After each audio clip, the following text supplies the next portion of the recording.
I walked out here in the yard and I found this Luna moth laying upside down dead. It was laying on its back. And you might think, oh my goodness, the poor thing died. What killed it? Actually, it's only meant to live just a couple days.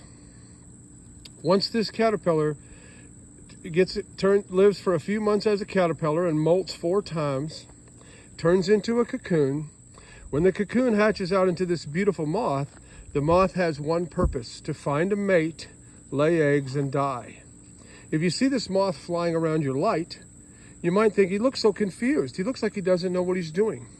Actually, all he does is follow his sense of smell. He doesn't even have mouth parts to eat food.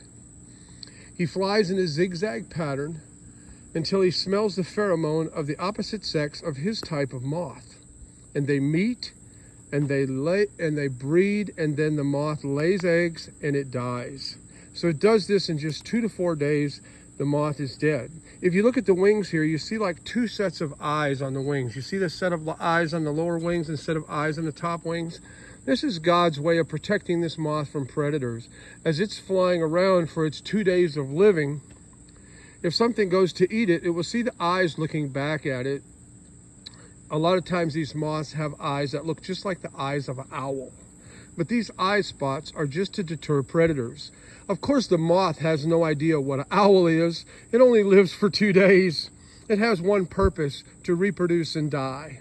But God put these beautiful spots on this moth to protect it from predators so it could survive.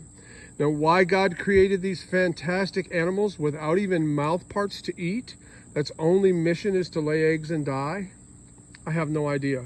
It's just the magic of creation. But anyway, this is the Luna moth. I found it laying out here dead.